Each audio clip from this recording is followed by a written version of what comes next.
Hey everybody, I hope you can see and hear me okay.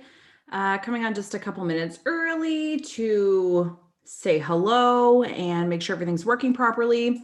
There's a little bit of a delay in between what I say and what you hear. So if you ask a question or say something and I respond to it in 30 seconds, that's why. That is the nature of going live on YouTube. Okay, so I'm going to flip over here to my channel. Everything looks fine here. Yeah. Gonna mute myself because that happened, and I couldn't actually. I can't hear myself. Cynthia is tuning in from a bitterly cold Wisconsin. I hear that the central North America is very cold right now. Central Northern. We're cold in Nova Scotia for us, which is kind of like your -5 zone, which I realize for some of you who are really suffering right now, this sounds really mean to say that, but it is beautiful. It is sunny outside. We have a ton of snow, which is awesome. We usually don't tend to have a whole lot of snow at once anyway. Well, sometimes it depends on the year. Very back and forth. What I'm going to do real quick, guys, hang on one sec.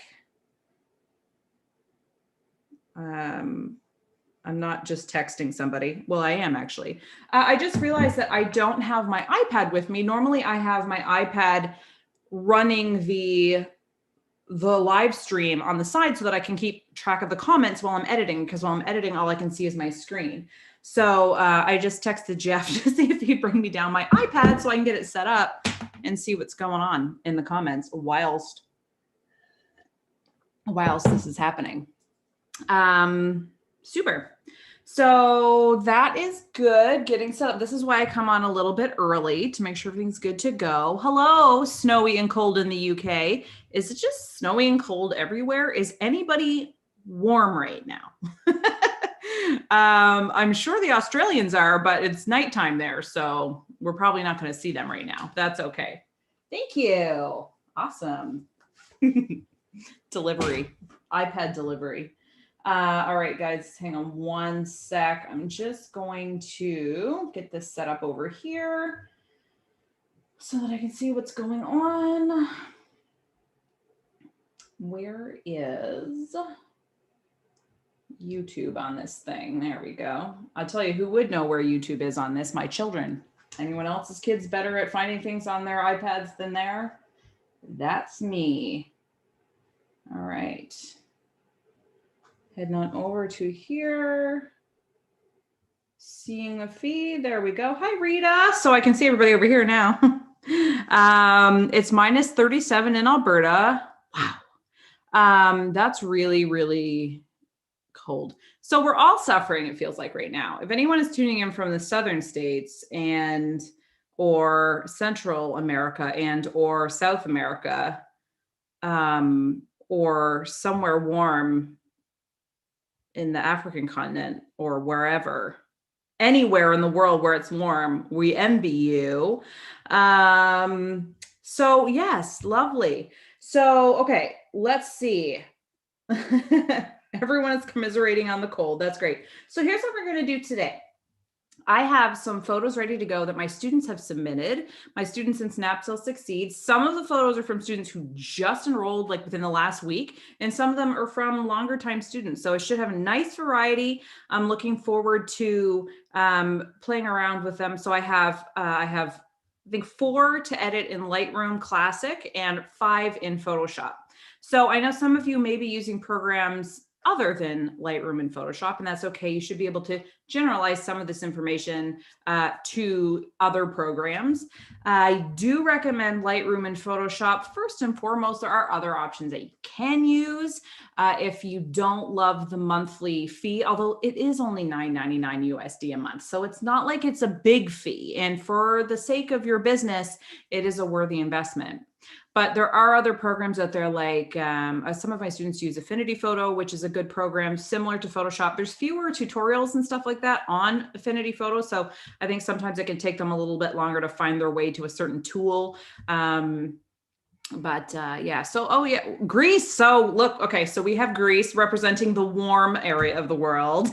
A little envious of you right now, but I have to be honest, and I just said this to Jeff yesterday when we were playing outside with the kids, that I wouldn't trade our seasons for the world. I love having all 4 seasons here. And I definitely understand where people come from who don't like all of the seasons, especially when it's cold outside and the air hurts your face. But the rest of the time, I do really appreciate all 4 seasons. So yeah, now here, let me clear up a little bit of confusion about Lightroom that often happens. There are 2 versions of Lightroom with Adobe. There is Lightroom Classic, which is the original Lightroom. This is the Lightroom that photographers like me have been using for years.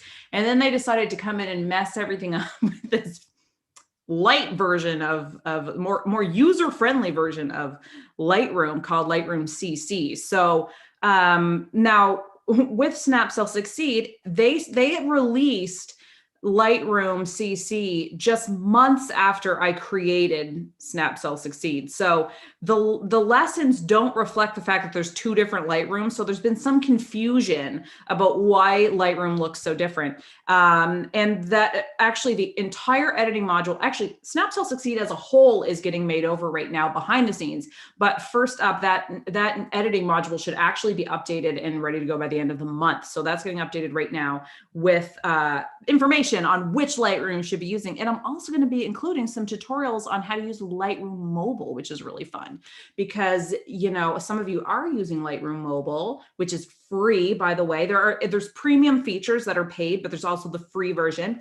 And, you know, even if you maybe have a DSLR camera and you use the editing programs on your computer, even for me, sometimes I take a photo with my smartphone that I actually want to use for something, and I can pop it into Lightroom Mobile, and then I don't have to go through my computer. So it's really convenient. So I'm going to be doing that today. Lightroom Classic and Photoshop will be my demonstrations for the day and how to do that. Now, heads up to any of you who are tuning in today. My course SnapCell Succeed is currently open for enrollment. I think a lot of my SnapCell Succeed students are here today because it is their photos that I'm using for this demonstration. But it is open today for another week. So it closes next Wednesday, and then it will be closed for several months. So if you're thinking about finally putting this whole frustrating product photography situation to rest and just being able to take really beautiful product photos without all the stress and overwhelm and confusion and frustration, then you might want to look at getting in the program ASAP. Plus, announcing today, and I did kind of drop a little spoiler in my email yesterday, but starting today, there is a bonus available for SnapCell Succeed. So anybody who enrolls in SnapCell Succeed before the end of the day Friday will get a full set of my Photoshop actions in Lightroom presets free with their enrollment. So I'm going to be using those a little bit today to show you how those work. They're really, really cool. If any of you have already enrolled, they're already in your student account. So you'll see them there already. This is being recorded, Zareen, and you will be able to access this at the same link afterwards. So if you have to skip out, no problem. You can always come back and watch it again. Yeah, so that's the deal. So really, really excited. We've already welcomed so many new students into the program, which is the best. We've been having a really great time. Some people are already really noticed some huge changes in their product photos, which is my favorite. I love that. Yeah. So if there's any questions that come up about the program while I'm recording, feel free to ask. In the meantime, I am going to start sharing my screen. I'm going to dive into the editing. So bear with me one moment. I'm going to just share my entire screen because what happens when I don't is when I switch from one program to the next, I forget to change it and then people don't know what I'm doing or can't see it. So here we go, sharing screen. All right, gonna open up Lightroom Classic, my favorite, by the way. So before we get started, one of the most frequently asked questions I get about Photoshop and Lightroom is when do you use what program? So when would you use Lightroom and when would you use Photoshop? Because when you subscribe to the Adobe photography plan, which is the $9.99 a month, you actually get both versions of Lightroom, the premium version of the Lightroom mobile app, and you get the full version of Photoshop. So you get like 4 programs for $10 a month. It's extremely, just such an incredible value. And I remember when getting Photoshop would cost you hundreds of dollars. So being able to access all of these programs for $10 a month is just the best and wonderful. So makes them a lot more accessible than they used to be, for sure. So I use Lightroom when I have a lot of photos to edit at one time, because Lightroom is set up really well for a workflow. So back in the day when I used to photograph weddings, I come home with like hundreds, even in excess of maybe between 1,000 and 2,000 photos, like loads of photos from photographing for 8 to 10 hours straight. And going through those in any other way other than Lightroom would have been painstaking and taken forever. On a smaller scale than that, if you have taken photos of 10 different products and you've taken 10 photos of each, then that's immediately way more photos and you can just go through. I mean, where you're talking 100 photos right off the bat, and it's really difficult to kind of quickly figure out which ones of those, because truthfully, you've probably taken way more than 100 photos. You've probably taken a lot, trying different things, seeing what works. Then you want to be able to go through and really quickly decide which ones look good and you want to keep, which ones aren't good. And you can import all those photos at once into Lightroom. You can really quickly go through and flag the ones that you want to keep, reject the ones that you don't want, and then filter them so that you only see the ones that you want, and then really quickly go through and edit them, because they all show up along this film strip view at the bottom. I only have 4 here right now, but this would be full if I had a bunch. And you can even apply the same edits to a whole bunch of photos at one time. So it's really, really cool. So when you have a lot of photos to photograph, I recommend using Lightroom. If you have just 1 or 2, you can pop them into Photoshop. Photoshop is also really good for fine tuning stuff. I find some of the more advanced techniques, things that you might have to do once in a while, like if you notice there's a piece of dirt or something on one of your products that you have to clone out, then you can do that better in Photoshop than you can in Lightroom. That tool is just better in Photoshop than it is in Lightroom. If you have to do anything like working with layers, I know this is sounding a little techie for some of you, but if you're in my course, then you'll understand, because you will watch the lesson, of course. But if you do anything where you do need to get into using layers and stuff like that, Photoshop is the way to go. So Photoshop is really good for just 1 or 2 images, for fine tuning an image, and Lightroom is really great for a lot of photos and editing them kind of all at once. Question here from Melissa. Are you familiar with editing photos for print-on-demand products? Do I have to use a DSLR camera for print-on-demand, or would I be able to use my Samsung Note camera? I would recommend, if you're going to take photos that you want to sell, I recommend using a DSLR camera, because you're going to get much better quality, especially at the larger sizes. You need larger sizes for print. When it comes to print, of course, you need to be using a 300 DPI, which is dots per inch or pixels per inch. And in order to do that and have a larger photo, you need to have a camera with a lot of megapixels. You need to have a large sensor, which is what these DSLR cameras have that smartphones don't have.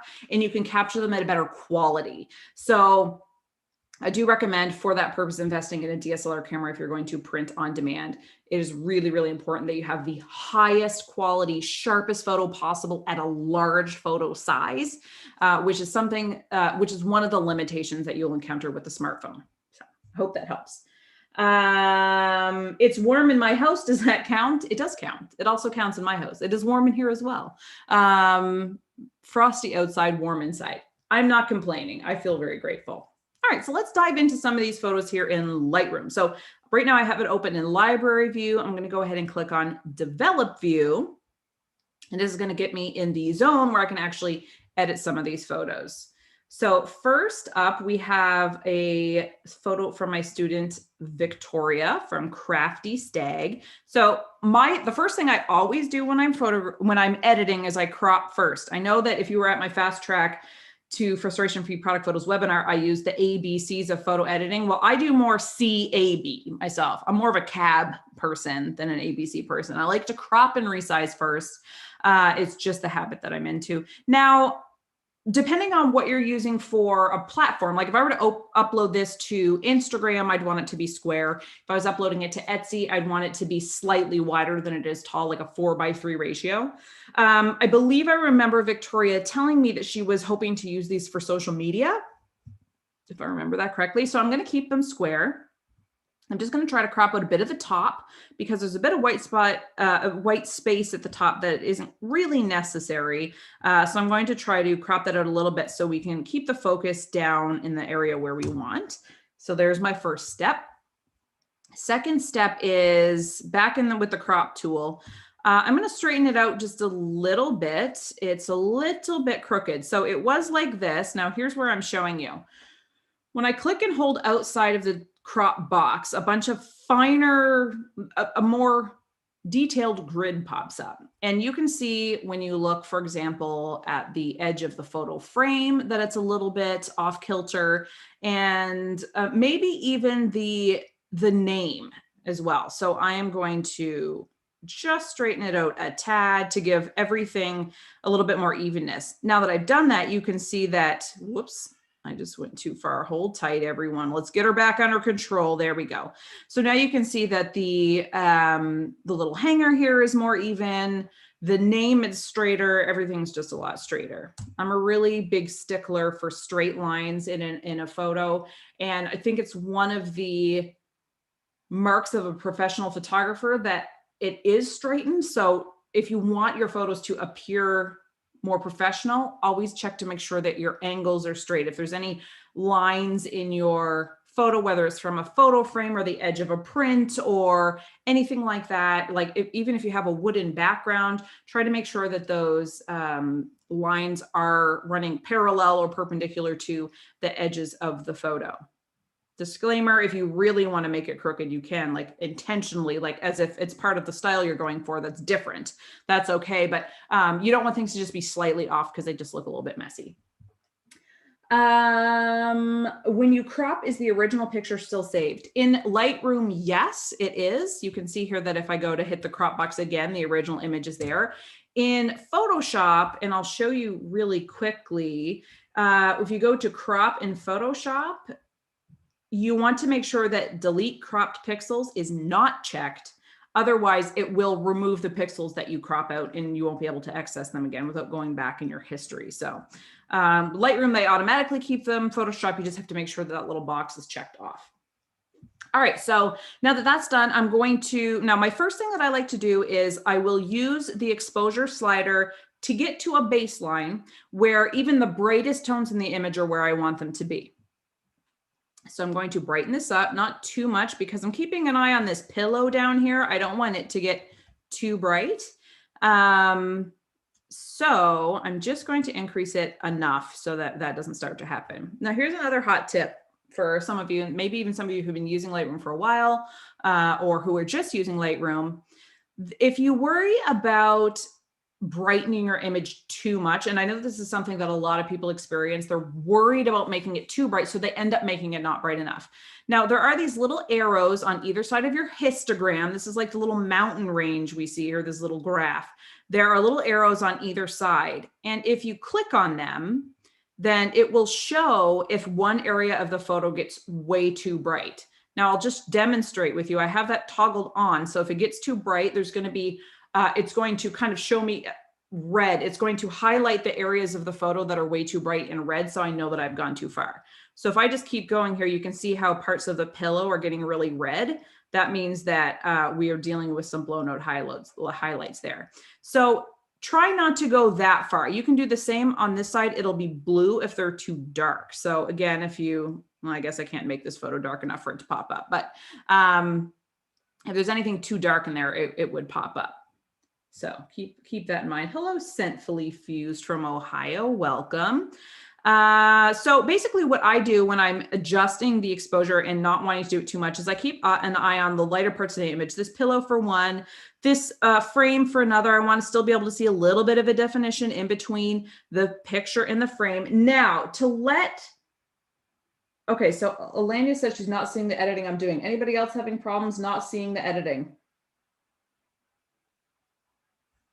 I'm just going to check because I'm looking at mine and I don't see myself moving things around either. Let me try again to just flip back and forth. Oh no, you're not seeing it. What is happening? It was looking so good, you guys. You'll just never know because, okay, just hang on one second and I will show you momentarily. I'll figure out why this isn't. I'll just stop. I think I'm just going to stop sharing my screen. Yeah, it must have just gotten a little bit frozen or something like that. Hang tight. I'm just going to stop sharing my screen and then I'm going to reshare my screen and that should fix the problem. It may have stopped when I flipped over into Photoshop. It might have just had a moment where it was like, hopefully it'll be good now. I'm just going to wait a few seconds to watch my screen because remember I said there's a bit of a delay between what I say and do and what you guys see and do. So I'm just going to wait a moment and make sure that it looks good to go. The good news is that you didn't actually miss that much. So we're not in too bad of a situation. Now it just looks black. Well, that's odd. Okay, trying again. I'm going to try one more thing here. Let's see, share screen. Oh, there it is. All right, cool. Let me try. That's not going to work. That's weird. Okay, let me just go back to trying. It did catch on eventually, so that was good news. All right, guys, just bear with me one moment. I'm going to have a drink of water. And I'm not going to touch this photo again until you guys can see it so you can watch the magic happening. When it was black for a second, I could see, and it shouldn't have been. Okay, now it looks good to go, right? Everyone can see this now? Cool. All right. So back to what I was saying about the red is that if you take a photo too extreme, you can see the red. You can see red down here on the bottom right. And that means that there's parts of the image that are just way, way blown out. So as long as you're not seeing any red, then you're probably in a good zone. Okay. Yes. So up here, you can see the histogram right here. It looks like a little mountain range kind of situation. This is just a little graph that represents all of the tones in the image. So on the upper right and upper left side, there are little arrows that you can toggle on and off that will show when parts of the image are getting too bright or too dark. So as long as there's no big red blotches, and that red blotch for the record isn't actually part of your photo. Like if you saved the photo like that, you wouldn't see the red in it. It's just the program's way of saying like, hey, alert, alert, this area of the photo is so bright that there's no detail anymore. Like you've gone way too far. So make sure that there's no parts of your photo that show the red or the blue. I can't show the blue in this one because there's nothing dark enough in the photo, even when I darken it to its fullest. Yeah. So what do you mean my window is, oh, I don't know how to actually change that, but let me just click and drag it down so you can see it a little bit better. Because the window on my screen is not covering it. So that's just a kind of a Zoom default showing where it is. But I'll just pull the window down so you can have a quick look at the histogram, and then I'm going to move it back up so it's not weird and confusing. So you can see the little arrows right there on the right and the left side. They're just little tiny little pointed arrows and you just toggle them on or off. If the white box is surrounding them, that means they're toggled on and then you can toggle them off. So there you go. All right, moving back to regular view. All right, so now that we've done that, now for the record, her product is the name. She creates the Jessica. That's her thing that she's selling. Now this is for social media, so people on her social media would likely already have a sense of what she is selling. This would be less appropriate for a product listing photo because there might be some confusion around whether she's selling, you know, the lamp, the light, or the art piece or whatever. But you can always crop in, like she could always zoom in closer on the name and have some of the other elements of the photo just peeking in from the side of the photo. And that would really help make this appropriate for a product listing. But because this is more setting a scene, a lifestyle around her product for social media, then it's more acceptable and completely fine. Now that I have brightened this to a certain extent, I'm going to keep going. So what I want to see is I want to see the whites in the image a little bit brighter. And then I'm going to bring back in some of the mid-tones because I don't want it to look too washed out. So I'm going to increase the highlights just a little bit. I'm watching this. Did you see the red started to poke up there? So that's not what we want. And same with the white. So we don't want to go too far. Maybe I'll decrease these a little bit. Now, because this area of the photo is getting red, I'm okay with it because what the red is covering there is not an important element of this photo. So if it does look, I'll even toggle it off so you can see. It's not like it looks blaringly terrible. You can't actually really tell that it's overexposed because it's just one part of the fabric of the pillow where the light is catching. So it's not really alarming. So I'm not too concerned about it. So I'm fine with it. Now I want to bring back in some of the details. So I'm going to decrease the shadows a little bit. Now what's happening here is that all of the midtones are getting darker so that we're seeing more definition coming through on the name because the shadow of that's being cast by the letters, the three-dimensional letters, is becoming more pronounced. We're seeing the tones on this frame pop a little bit more. All of the kind of mid tones are showing up a lot more, so it looks a lot more refined.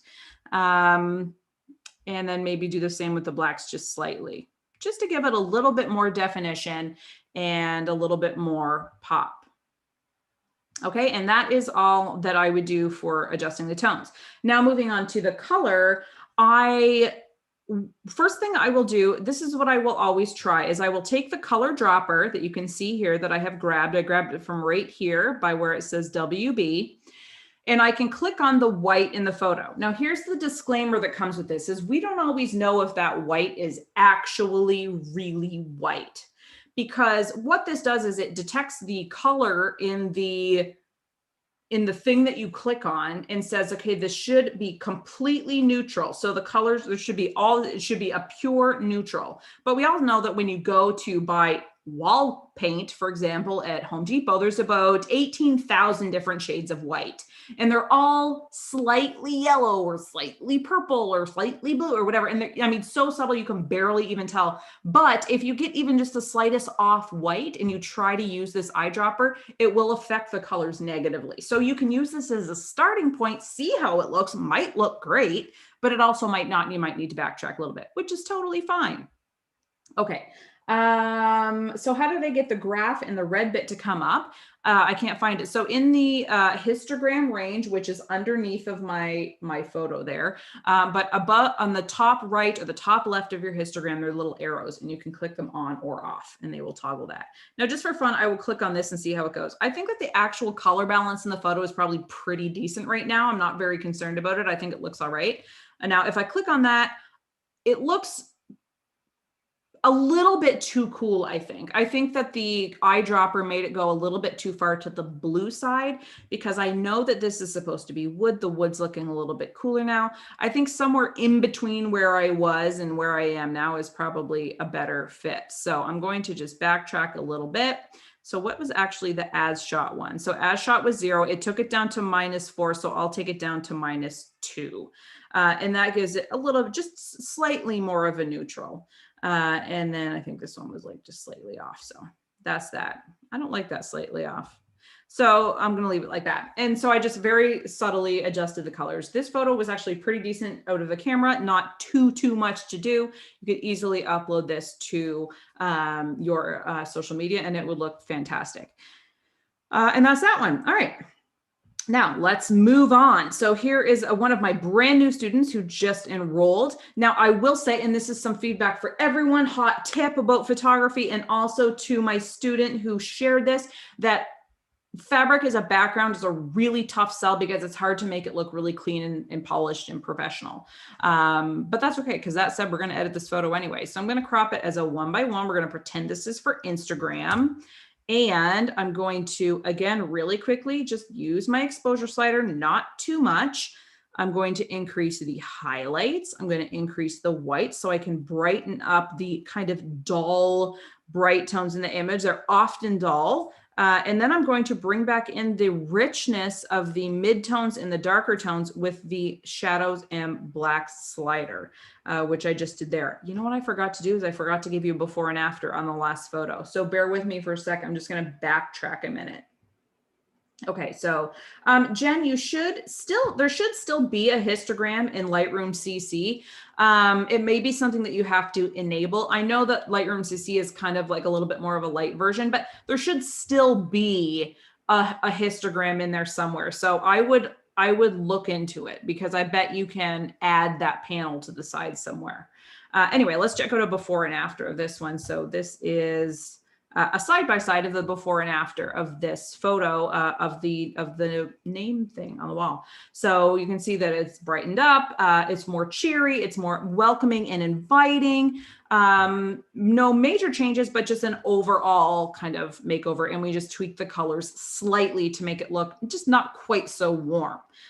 So there we go. Looks good.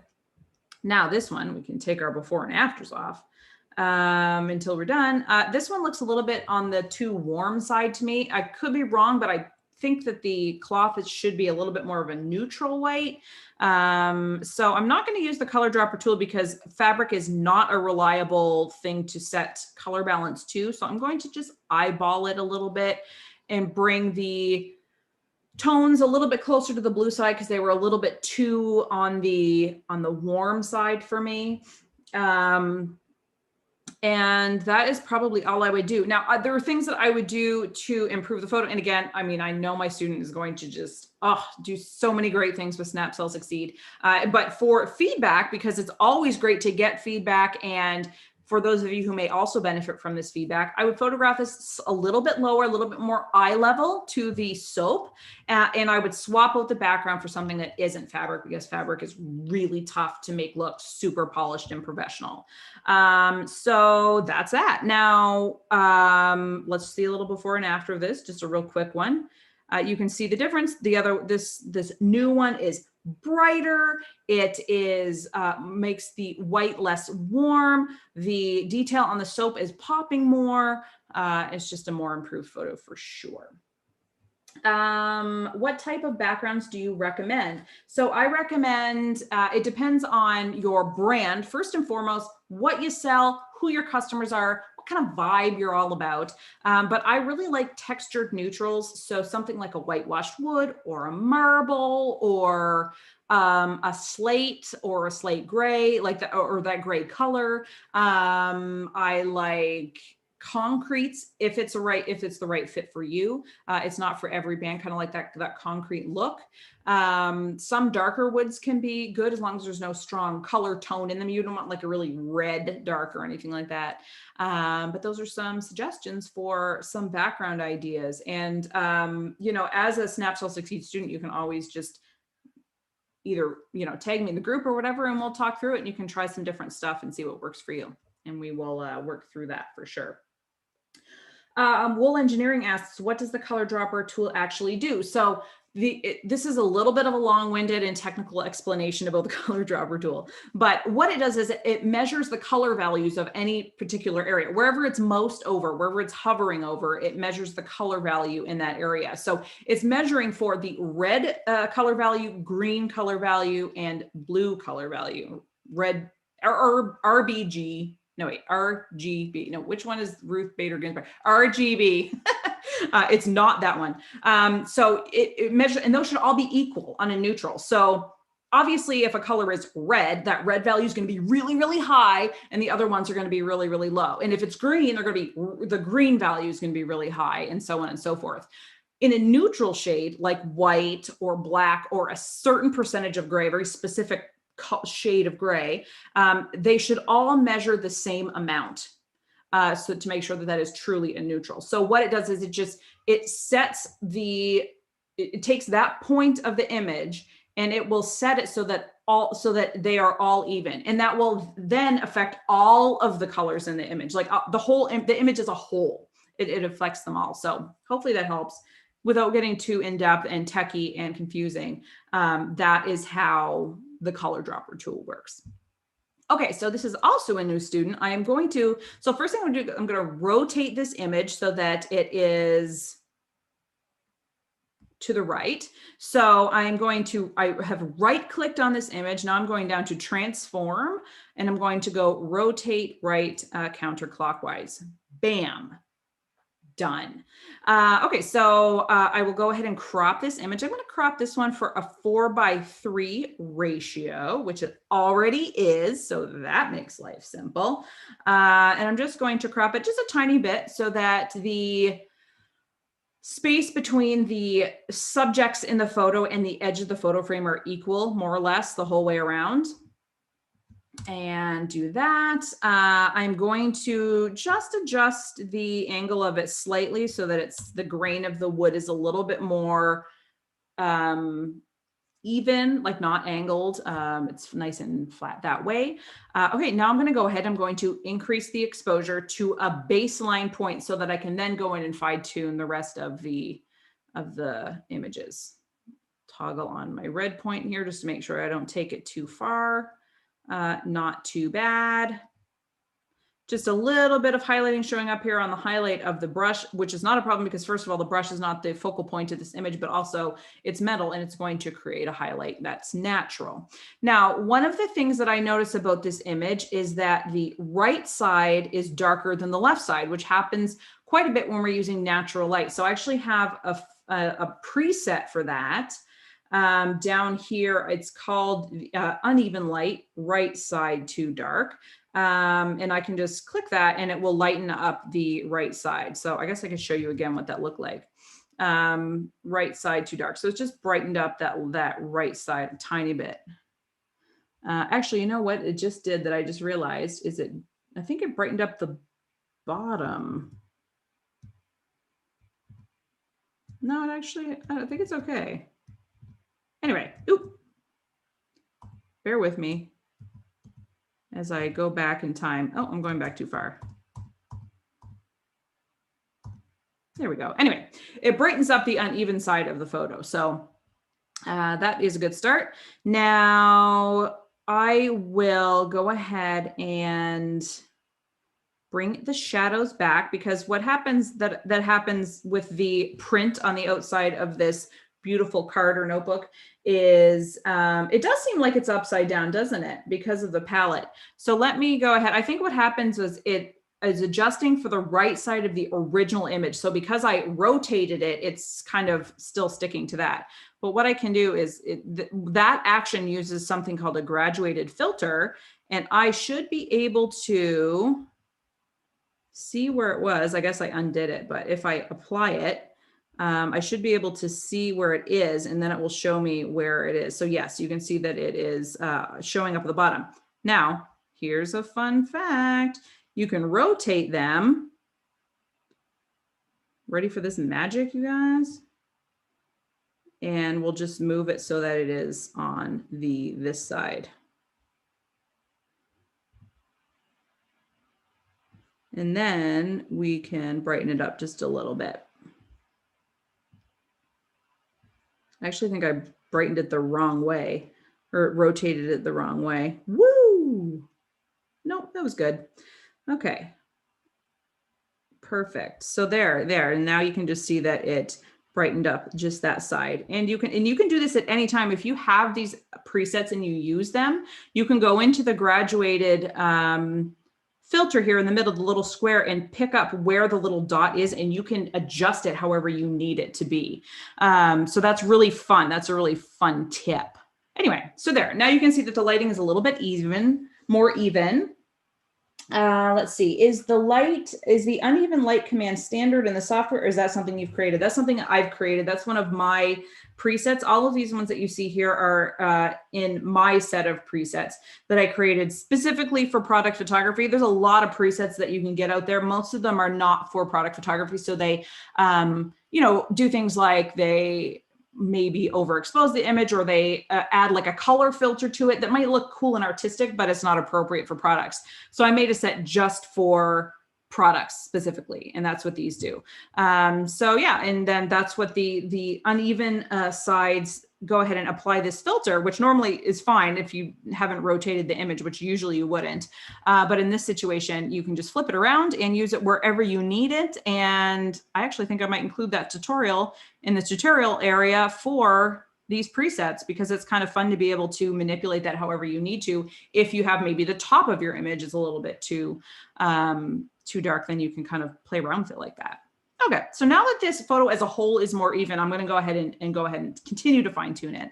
So I have decreased the shadows because I want to bring back in the detail of the watercolor, which can really easily get washed out when you're brightening an image. And I don't want to do that. So I have brought that back in. I might even play around with bringing the highlights down just a tad, and then I'm going to bring the blacks down. Now, we don't want it to be too contrasty. So you don't want too much heavy contrast in the image. I'm keeping an eye on this over here because the colors are looking a little bit like they're getting close to being there's too much contrast.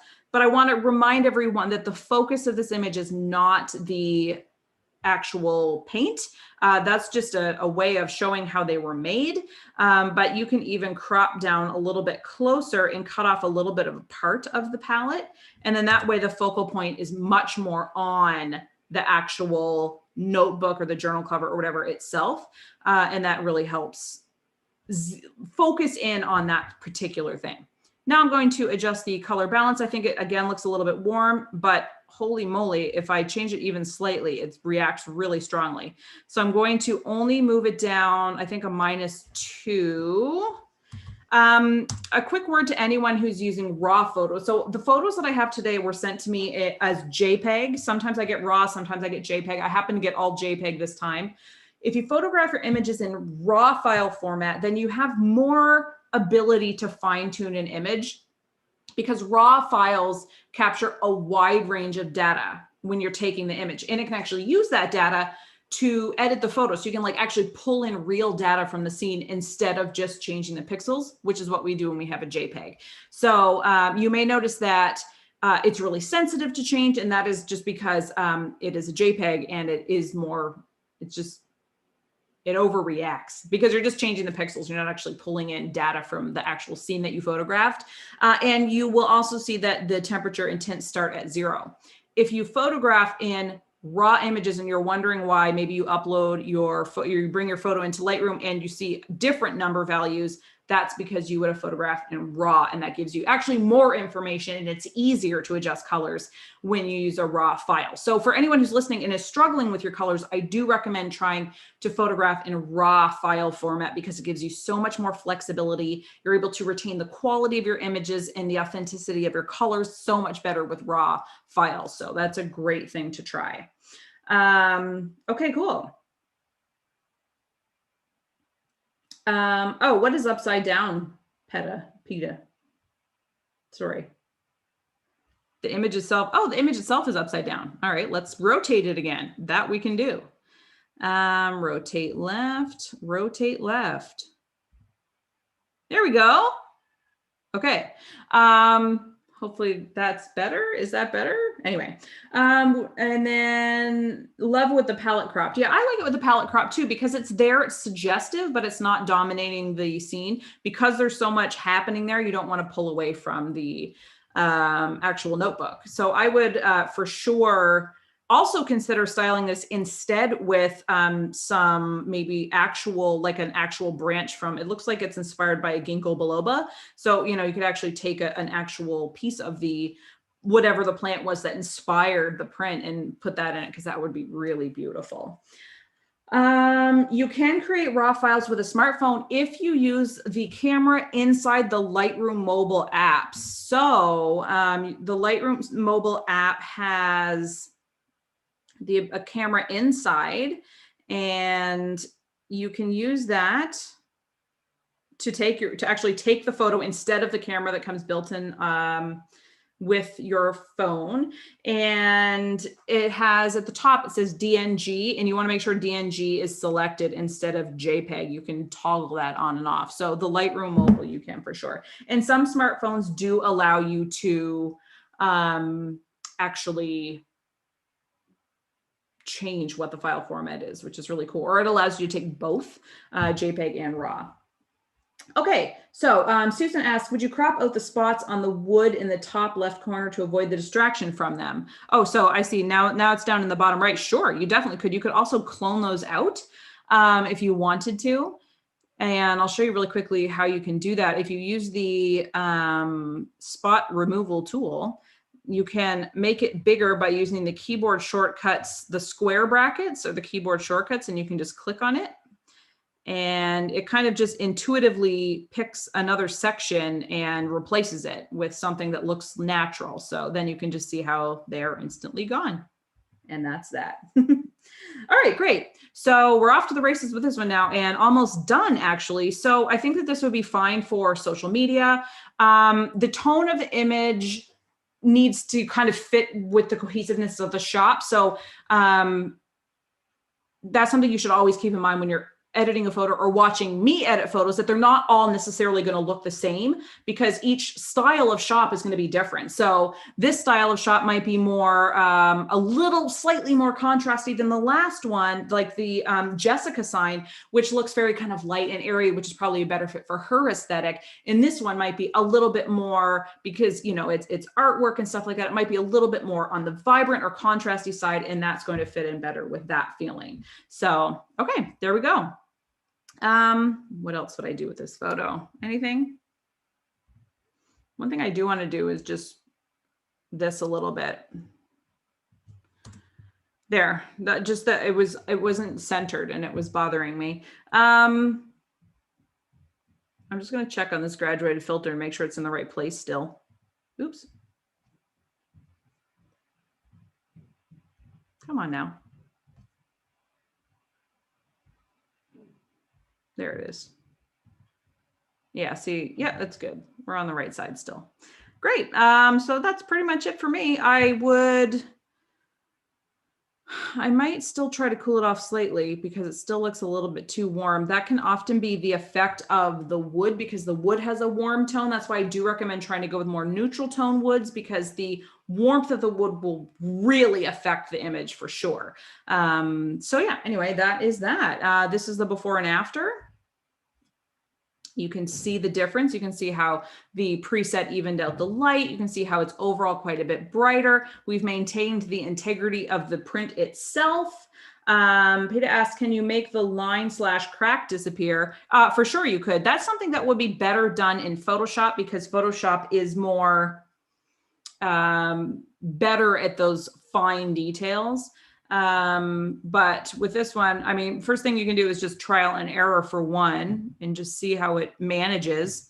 It's okay. The thing is with wood grain is it can look kind of odd sometimes, because it may be pulling distinct wood grain from another area and trying to paste it over, then you can kind of tell that it was done that way. But I mean, that did help for sure, what I just did. And then you could fine tune and go in and try to do the bottom part. I just find that Lightroom is not as good at pulling in those things. You don't have as much control over it as you would in Photoshop. So that's something you could do more of in Photoshop for sure. Yeah. Anyway, before and after, there you go. Brighter, clearer, maintained the integrity of the art print, rotated, cropped, evened out the lighting, and all of that good stuff. Okay, I'm going to storm through because we are not even finished Lightroom yet, and we've already been doing this for 45 minutes. All right, so let's carry on. This one, I'm going to crop square. No, I'm not, because that's too tight. I'm going to crop it. Let's try 4:3. And going to just go like so. Try to get it all within the white if I can. So one of the things I would probably do is fix the background on this so that it's not so, in the composition. I'm going to move my thing so I can see better. You know, it's not terrible. I'm going to leave it like this for now. The background up here in the top corner bothers me a little bit. So if I were taking the photo, I'd probably take it back a little bit further, leave a little bit more space to allow for more cropping. And then you'll have a little bit more control over how it crops. Now I will go ahead and increase the exposure carefully to get to kind of a baseline where I feel like it looks pretty good. No highlights coming in, so that's great. So this would be my baseline. I'm kind of watching the top right corner here, making sure it doesn't get too blown out, it doesn't get too bright. Then I'm going to increase the highlights just a little, the whites just a little more. I'm going to bring in the blacks just a tad, and the shadows just to give a little bit more definition on them. So there's that. I think I'm going to apply the uneven side right, left side too dark, and that will give me an opportunity to brighten up this background a little bit. Now, because of the lighting setup that was used and the fact that the product is set up to be quite tall, we're capturing quite a bit of light on the top of the product and the background is looking more dim. So if I continue to brighten the photo so that the background looks brighter, I'm going to be making the top of the product look really blown out, which is not desirable. My first and foremost concern is always to make sure that the product looks as good as possible. So I will work with the left side too dark and just brighten that up a little bit, not too much, because I don't want to ruin the look of this particular side of the product. But I actually think it looks pretty good. Okay, good, good, good, good. So that's done. This top corner is driving me really crazy. I'm gonna go back to trying the square layout to see if it looks a little bit better. Let's just go with that for now. It's gonna be a little tight in there. It's a little claustrophobic, but it's a little bit cleaner as well because we're not dealing with quite as much white space and things like that. So yeah, that's pretty much how I would edit that. I think it looks pretty good. I'm going to just bring the shadows down a little bit more to make sure that the colors on the trays are really popping. And I'm going to wipe off my screen to make sure that these spots that I'm seeing are not on the background and they're just on my screen, which they are just on my screen. Anyway, that's that one. So now let's see the side by side. So you can see much brighter. Still maintained all of the detail on in the colors in the trays, which easily could have lost if we just went way to the too bright side without kind of refining and bringing back in those other tones. So that makes a really big difference. And the cropping out those extra background bits as well. Susan said, what is the product? If it's with a group of photos that make it obvious, great. If not, would you add a prop to make it clear? Yes, for sure. So this would be one of many photos that a student might have in their product listing. So this might be a photo that the student would have in her product listing photos that show all of the different options for colors. You know, on Etsy, for example, you can pick from the drop-down menu to get different colors. So this might be that photo that she would show all of the different ones, but she would also have photos of the tray being used in however it's meant to be used so that it's really, really clear. So yes, 100%. And remember that when I'm going through and editing these photos, that first of all, these photos aren't perfect because some of them are students who are learning. And to be honest, I still take imperfect photos and I'm a professional. So that it does happen. And also some of the photos may have specific purposes that seem like they're maybe not clear what it is for sale or whatever, but it's great to ask the questions because then we can talk about it and everybody can learn why and how these may be used and how you can include other photos that are also really helpful. So I think this is a really cool photo to use for one of those photos to demonstrate all of the different options. Because I know for me as a shopper, sometimes people say there's different options, but I can't actually see what the color looks like. And I find that to be really frustrating. So I think it's a cool idea. Okay, that's it for Lightroom Classic. Susan, why can't you use the healing setting to get rid of the gray corner? I would use the healing setting to get rid of the gray corner. That was too much for Lightroom to handle because what it would do is it would pull white from a weird part of the image. And because all of the white in dealing with a slight gradient, because it's a natural white background, the gradient of white that it pulled would probably not be appropriate. It may be something I could have done in Photoshop, but if you are a maker and you're actually editing your own photos like this, getting into the nitty gritty of using healing tools and stuff like that is just way too much time and effort for you to have to put into photos, especially if you make more like one of a kind stuff. I mean, if you plan on selling this particular line over and over and over again, you might want to set aside some time. You could do some of those fine tuning things. But I think it's really important to focus on a photo editing process that doesn't take you into kind of down those rabbit holes that can take you so much time to really like pick and prod at all these tiny things. So first of all, getting a great photo in camera will be your first point of business. And then second, how can you edit these photos efficiently, effectively, and beautifully without having to get into having to do all those little fine-tuned things. All right, let's move into Photoshop.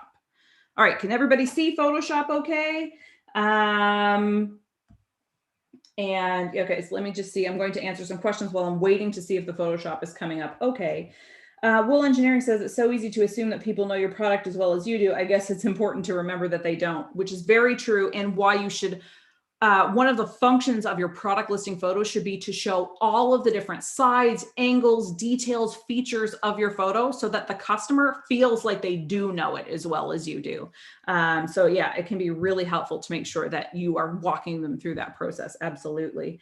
Lisa said, could you please show what you did to get the list that said transform before you rotated the photo? I right clicked on the photo. That's really easy. So just right click and it'll be perfect. All right, let's move on. We're in Photoshop now. Okay, I'm going to start on the first one so that I can go through in order here. I have a crop box set up. Okay, so first thing I'm going to do is crop this one for a 4:3 ratio. You can see I've actually saved an Etsy sizing in my crop for quick use.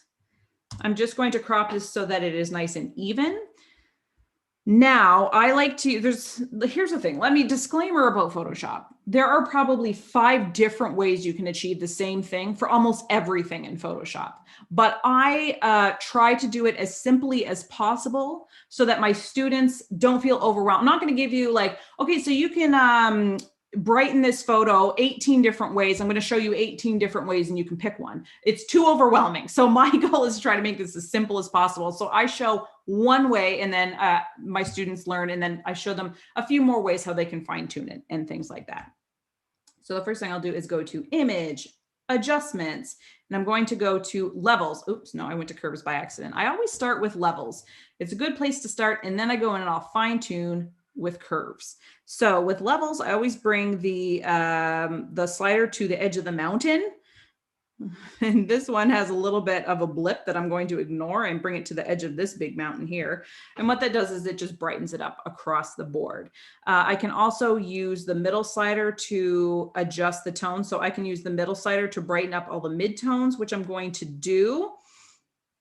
And click OK. So that gives me a nice foundation.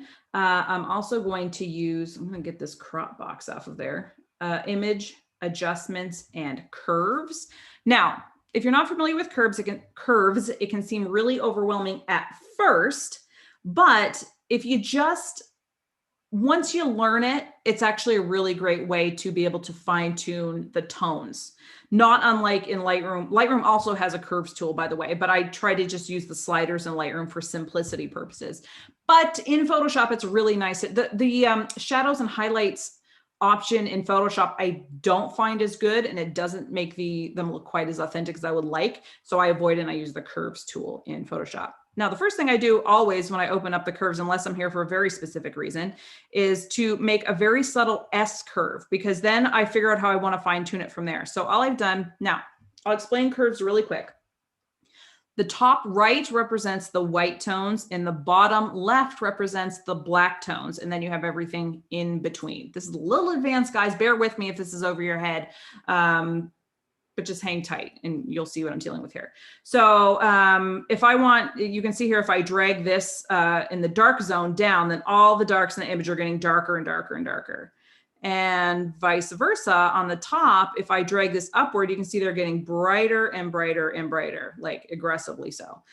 So I'm going to try not to get too carried away. What I would like to see is I want to see the midtones a little bit brighter, just a little bit brighter. So I'm actually going to put a point in the middle and pull it up just slightly. And that just brightens up the middle tones a little bit. And that's that. Done. Okay, so this one is looking pretty good so far. One last thing I'll do is maybe just tweak the color slightly. I actually think it looks pretty good. It might be slightly on the cool side. So I am going to go to image, adjustments, color balance, and then I'm going to use the yellow and blue slider and just really slightly move it just a tad towards the yellow side. Not much.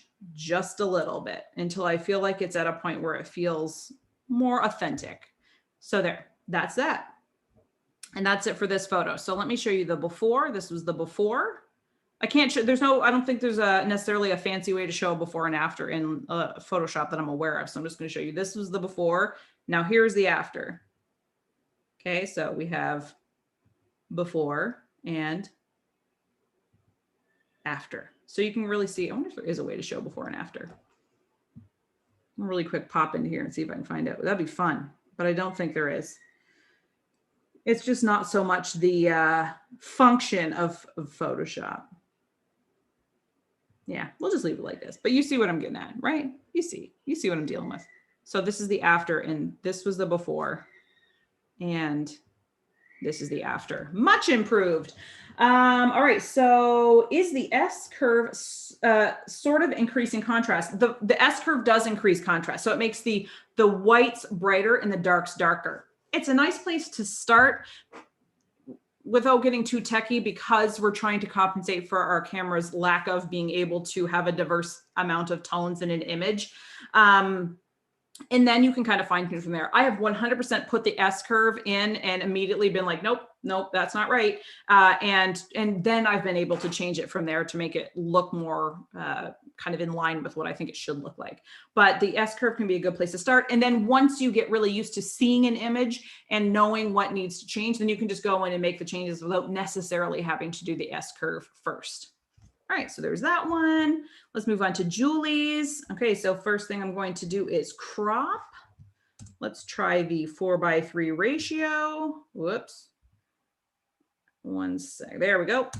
Without cropping off in a direction I don't want to go.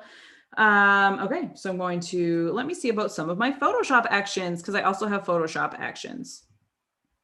And they're really fun and fast. And I actually prefer to use the Photoshop actions in Photoshop just because it's just slow. So let's say that this is too dark. I'm going to run that action. So that's brightened that up quite a bit. Looks good. I might even run it again. Yeah. Okay. So it got a double tap of the too dark. What happens if I run I'm going to just merge them and click a washed out to enrich the tones a little bit. Yep, so it just brought in a little bit of the contrast there. Yeah, and I mean, really, this photo's done. I don't think there's a whole lot more you need to do with it. I might apply a magic photo polish, which is one of my favorites to play around with. Although I do find that magic photo polish performs better on photos that have less texture. But let's find out. So this is just kind of giving me the heads up that it's going to flatten the image, which I just did anyway. But I'll just run it anyway. Now, the beauty of the Photoshop actions is that you can change the adjustment on them a little bit. So that one, what it does is it just apply a little bit of a pop, a little bit more definition, but we can go ahead and fix that right there. And that just gave it a little bit more sharpness, texture, makes the details pop a little bit more. And that is pretty much it for that one. So that one, I just showed you how to do it using the Photoshop actions. Photoshop actions perform a variety of different things in Photoshop, similar to what I just showed you, but it just kind of does it a little bit more automatically. And then you can go in and change the strength of these layers by using the opacity at the top. So you can select the layers in the layers panel and change the percentage as to how strong those layers are. 100% means it's fully in view. If you take it down to 50, it's only like half showing up. So that action would only be at half strength and so on and so forth. That probably went pretty quickly. You're probably wondering what just happened. That's what just happened. I just went through with the Photoshop actions and it's really, really a fast way to edit. So this was the before and this is the after. Jen and Donna Handcrafted loves magic photo polish. Me too. I think it's fun. I think it's really fun. So that's that photo. Moving on. I'm going to use actually the Photoshop actions for this one as well. So it's on a white background. Now I do see a little bit of image noise. So there might've been a high ISO for those of you who know what I'm talking about. If you don't know what I'm talking about, don't worry. We're not going to get into it right now, but it's one of those camera setting things. But you can see the pixels are a little bit muddled. So I'm actually going to use the super white background action, which removes the white background and replaces it with white. So I know this sounds confusing. You're removing it with white and you're replacing it with white, but it gives it like a really digitally pure white. So that would blend in with a screen. So I'm just really quickly going to play this action. Just a little warning there to let you know how this works with certain things. I'm going to click continue. And then you can see now that all of that kind of those muddled pixels aren't there anymore. I'll just show you, this is what it was before I ran the action, and this is it after. So it has removed a lot of the background, the pixels in the background. It does not remove the shadowing, and that's intentional. It shouldn't remove the shadowing. We don't want to lose the shadowing so that it looks like it's just kind of eerily floating around in space. We want shadowing because without that, it doesn't look grounded, doesn't look real. It doesn't look like it, you know, it just looks very, very odd and strange and not very professional. Here's a really sneaky tip that I have for you folks. Now you can see that the shadow looks a little bit grainy, and that's because of that high ISO. So here's what you can do when you have a grainy shadow that you might want to get rid of. You can actually run the skin smoother action. So the skin smoother is meant to just smooth wrinkles and blemishes really subtly on the skin. So it doesn't actually make it look like someone was just straight up airbrushed. It just tones them down a little bit so they're not distracting. Like if you are modeling a ring or a bracelet, you know, sometimes your hands, my hands are absolutely dreadful, but you know, you might have some scars or some wrinkles or whatever on your skin that might be like all you see when you look at the photo. But if you use the skin smoother action, then it just kind of really tones that down so that that's not the first thing you see. But you can use this also to smooth out that graininess of the shadow. So I'm going to run this, and it's telling you that, so when you first run the action, nothing actually happens. You have to brush it on. So I go ahead, you can see that the layer mask, now for the record, I know some of you have no idea what I'm talking about, but for those of you who are following, I'm going to keep going. It's applied to layer mask. The layer mask is black. I'm checking over here. You can see that the foreground is white over here on the little squares on the left. And that tells me that the brush that I'm going to use is going to actually work with the layer mask. So it's going to actually show it through. And then I'm going to run this brush just over the shadow. I'm not going to touch the piece because remember, if I touch the actual pendant, then it's going to make it's going to make it look blurry, and we don't want it to look blurry, of course. So this is just for the shadow. And I'm just going to do it really subtly, and it's not meant to completely change the way something looks, but just soften it a little bit. Oh, it looks like a happy face. Over here on the little layer mask, it looks like a little happy face. Nadia asks, can we do the white background change in Lightroom? No, you can't in Lightroom because it actually is a layer effect. So you actually have to have the use of layers, which Lightroom doesn't do. So you cannot do that same thing in Lightroom, unfortunately. Cynthia, you can come back and watch this replay anytime you want. It is going to be available. As far as I don't have any plans to take it down anytime soon. So you should be able to access it anytime. Do come back and check it out. All right, so that's that. So you can see here, I'll just toggle this layer on and off so you can see what it did. So this is before. I don't know how well you can actually see this on a live stream because a live stream obviously isn't quite as sharp as what I'm seeing with my own eyes, but this was it before. And then if I toggle the layer on, it'll show the changes that I just did. And you can just see how it's just a little bit softer and it looks more just like a shadow. Anyway, so that's how I would edit that one. Another thing I might do is flatten this image. I like to merge the image, merge the layers when I go to apply a new one, as long as I'm sure I'm not going to need them again. And I'll apply a color pump just to make the gem in this pendant pop just a tiny bit. This is something you should be very cautious with because if you enrich your colors too much, it looks really over edited, but subtly it can be really nice. So I've just made the green just slightly more enhanced, slightly more vibrant. You can just see it gave it a little bit of life to it. And that's that one. So here, let's see the before. So this was the before. You ready for the after? Here it comes. Here's the after. Sarah, these are also actions that I created. They aren't default to Photoshop. These are actions that I use in the set of Photoshop actions that I have and sell and include as a bonus with Snap Sell Succeed right now, which I'm going to remind you all of in just a moment. All right, we have 2 left, guys. We're doing well. We're doing well. We're a little bit over time, but we're getting better. We're getting closer. All right. Right, so this is Stephanie's. Let's crop this one to start. I'm also going to zoom out.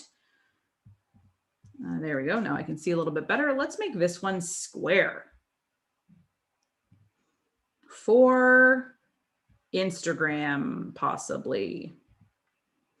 So this photo is fairly well lit. I probably don't need to do too much to it, but one thing I do want to do, I'm going to use a curves layer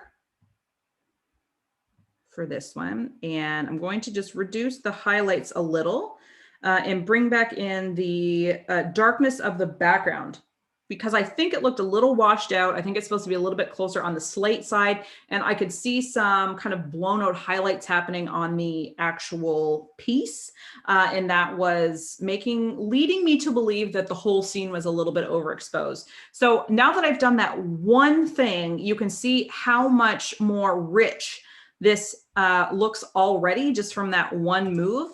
Why does go away crop tool? The background looks darker. The gem looks darker. The metal still looks very metal, but it not quite as blown out.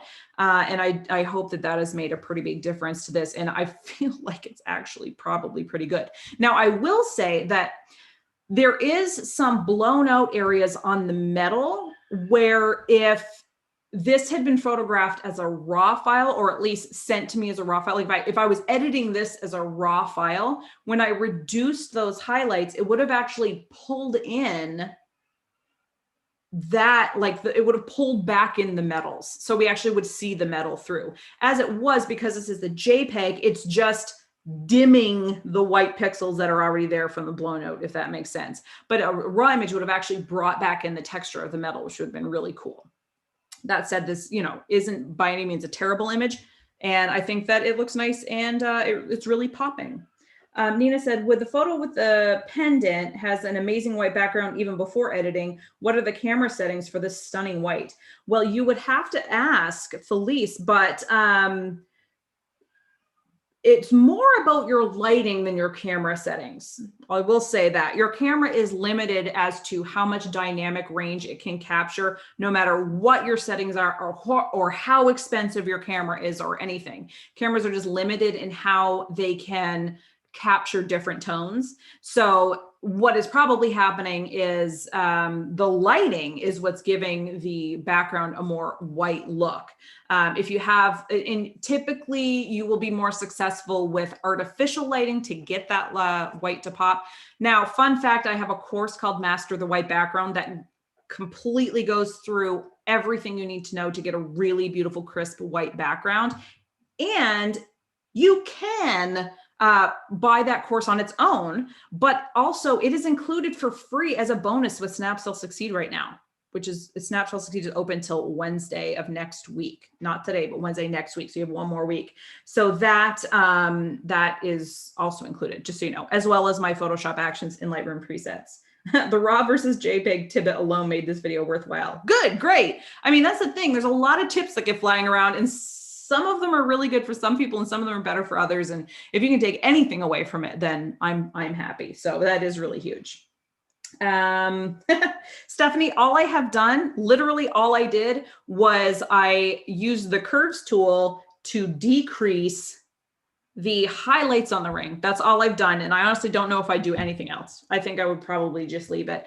Now, this is your background. You would know more than anybody else if this is more representative of the background. I thought it looked a little washed out, along with the fact that the ring looked a little overexposed. So I hope that this is authentic and really representative of your ring. I think that one single click made a huge, huge difference for this. Now, we can always throw on a color pump to make the gem pop, but barely. I'm also going to tone down the opacity on it a tiny bit.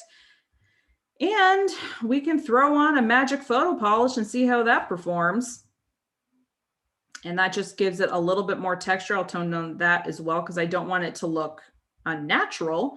But that's that. So Melissa says, I can't seem to find a straight answer online since my smartphone camera shoots in both JPEG and RAW. Would I be able to get print quality photos from my phone, or do I have to learn to use a DSLR? So I actually answered this question earlier, and I don't think it was you who asked it. When it comes to print quality, like if you're looking to take a photo of your art to print and sell the recreation, you should invest in a DSLR camera, because your smartphone camera, the sensor on it is not large enough. You won't be able to get a large photo with a 300 DPI for print purposes. That's that really crisp, sharp, professional quality image that you would actually want to charge money for, if that makes sense. Our camera phones are advancing all the time. A lot of these advancements, though, aren't are ways they're just kind of finding workarounds to deal with the limitations, if that makes sense. Like this whole idea of portrait mode, how you get a blurry background, kind of going off on a tangent here, but bear with me for a moment. That's not even like authentic blurry background. That's not an authentic look that a DSLR would give you. That's a filter. So they're finding ways to kind of work around and give similar effects, but there's still a lot of limitations when it comes to your smartphone. And the sensor size itself, I mean, obviously when you have something this small and narrow, the sensor just isn't big enough to capture large files really sharp and professional the way you would need it to look to resell prints that you would capture. So dig out a DSLR, find one, borrow one, rent one, buy one. It's worth it for sure. All right. So Stephanie says it's the stand which is frosted a bit. Okay. So maybe this is the background is a little bit too dark, but I like it. Would a different background make this a more impactful photo? To me, it's kind of boring. I kind of like the background. I really love a slate gray with metals. I think it really makes them pop. Now, what might make this photo pop, or what might make future photos pop, is by including props of some kind, but you should always have a variety of photos in your product listings. You may want to have one image like this so that a customer can just see the ring plain without any distractions, so they can really see the detail. Sometimes I crave that when I shop online, which I do more than I care to admit, but when I shop online, I'm looking for something, and sometimes there's a lot of really beautiful styled photos, but I really just want to, and I enjoy them, and they help me feel like I want to buy it. They get me excited about it. But then I also just want to see one plain photo of it so I can get a really good sense of what it looks like without all of the other stuff involved. So I really like a slate gray background. If you could go with something with slightly more texture, but if it had more texture, it may dominate the look of the ring. So you have to be very, very careful. Remember that the background of a photo is not the focus. So the background shouldn't pull attention away from the ring. It should support the ring. It should support the story. It should support the brand as a whole, but it shouldn't pull focus away. So you don't really want your background to be too interesting, if that makes sense. All right. Oh, I see some people excited and ready to experiment. That's great news. All right. And Stephanie just joined last week. So she is going to do amazing things with her product photography, and we have a lot to go through and talk about, but I think that you're already off to the races with some really great foundation there, Stephanie, and I'm excited to help you get there. All right, last but not least, this one doesn't even need that much editing. I'm going to go ahead and crop this. This is one of my students who's been in the program a little bit longer. Just going to crop it down a little bit to get out the seams of the background. Looks great. Might apply a left side too dark. There we go, just to even out the lighting.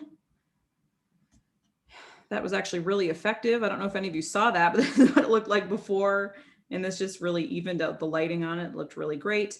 I'm going to merge the visible layers so that I'm working with just one layer and I don't have to worry about anything else. I'm going to grab the curves tool to fine tune it. And I'm just going to bring down the whites, not that much, just a tiny bit, because especially over here on the kind of spout, it was a little bit too bright. Now that I've done that, I'm going to bring back up the tones in the middle, because the way the curves tool works is if I decrease the white tones in the image, it decreases all of the tones, but then I can go in with the rest of the line and kind of compensate for it or put them where I want them to be. So I'm going to darken them just slightly because I want to see a little bit more definition right here around the spout, the dark part of the spout. And then down here in the most darkest tones, I'm going to brighten those up a little bit because I don't want them to get too dark. And that's it. This photo's done. Okay, let's see the before and after. This is the before, not too bad of a start at all. And this is the after. So just a reminder that this is kind of where you want to get to, where you don't actually have to do that much to make it a great photo. All right, guys, that's it. That's the end of photo editing. Now, before you run off, because I know you're all about to click out of this browser and take off, don't forget that Snapcell Succeed is open till next Wednesday and that you will get a full set of my Photoshop actions and Lightroom presets included if you enroll before the end of the day on Friday. So those are a limited time bonus. Once you're in, they're yours for life, but they will be added to your student account if you enroll before the end of the day Friday. So don't forget that. Does anybody have any questions before I sign off? I will go ahead and stop sharing my screen. My cheeks are very red. Just ignore that. It's because my ring light is very warm and it's been blasting me in the face this whole time. Okay, so great. Scentfully Few said, would you suggest a person should know about and how to use DSLR camera if that's what is owned before being a Snapcell Succeed member in order to really benefit being a member? No, not at all. I mean, I have students who have smartphones and students who have DSLR cameras, and they all learn so much. What I do find is a lot of my students will join with a smartphone, they'll learn a lot, and then they get to a point where because they've learned so much, they start to feel how their phone is limited. And once they start to feel that, then they start to look into getting a DSLR. A lot of my students do end up getting DSLRs for sure, because they've grown in their skills to a point where they really want to develop that further with a better camera. But I have an entire module dedicated to smartphone photography for people who are just using smartphones. I am updating my editing module right now to include demonstrations in Lightroom Mobile for smartphone users. So it is 100% for anyone who uses smartphone or DSLR. So you do not have to have a DSLR before you enroll.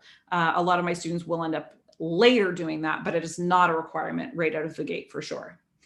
All right, so Teresa wants to know, where do you find the actions? If you just want to straight up buy the actions, you're not interested in Snapcell Succeed this time, then you can go to amytakespictures.com/presets, and they are there, and you can purchase them. For anyone, what website should I share for anyone interested in your classes? So Marilyn, Snapcell Succeed itself is at snapcellsucceed.com, but you can also send people to amytakespictures.com/courses to see the other ones that I have to offer. So I have a few standalone courses, I have my presets, but for any of you who are thinking about those, just know that all of the standalone courses are covered in Snapcell Succeed. So if you're kind of looking at getting a couple of those, it might be worth it just to get the whole thing. Or if you need help with all of your product photography as a whole, that would be a better option. But those are there for people who may not need the whole shebang.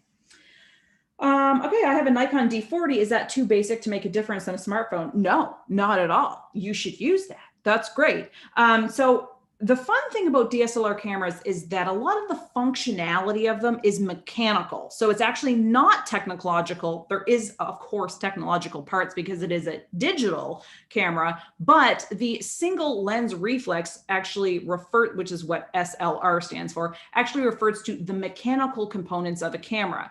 And that doesn't actually change in the same way that technology changes. So if that camera is like 15 years old, you can still take a decent camera with it. There are cameras that are like 20 years old that can still take great cameras that are single lens reflex cameras.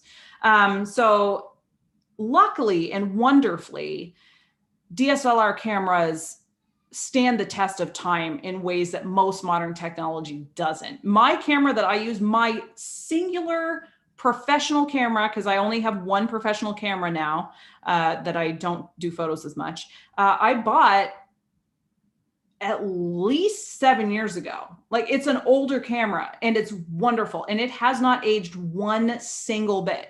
The photos that it takes are still as beautiful and professional as any camera that's being released today. So yeah, it's wonderful. It's great. It's one of the few things you can actually buy today that will actually last you a long time. They're a real gift. It's great. So yes, put that D40 to use for sure. Teresa, feel free to send me a message. If you have enrolled this time around, then your actions and presets are already in your student area where you access Snap Sell Succeed. If you enrolled at a previous time, those aren't necessarily available for anyone who enrolls anytime. They are available for people who enroll by a certain point in time. So send me an email if you have any questions, or if you're not sure if you have them or not. Also check your course area, because they could already be in there, which would be cool. But if you're not sure, you can just send us an email at support@amytakespictures.com and we'll get you sorted out. Oh, you found them. So great. Could be good. That's great. All right, perfect. Wonderful. I'm glad you all loved the tips, and live editing is so much fun. I love doing it live on screen. There's nothing quite the same as seeing it in action. So thanks to everyone who tuned in. And if you have any follow-up questions about Snap Sell Succeed, you can message me on Instagram, or you can email us at hello@amytakespictures, and either Megan or I will get back to you. And we also have a chat box on the website. So all those details are at snapsellsucceed.com, and we will talk to you soon. Guys, thanks so much for tuning in. It was a pleasure.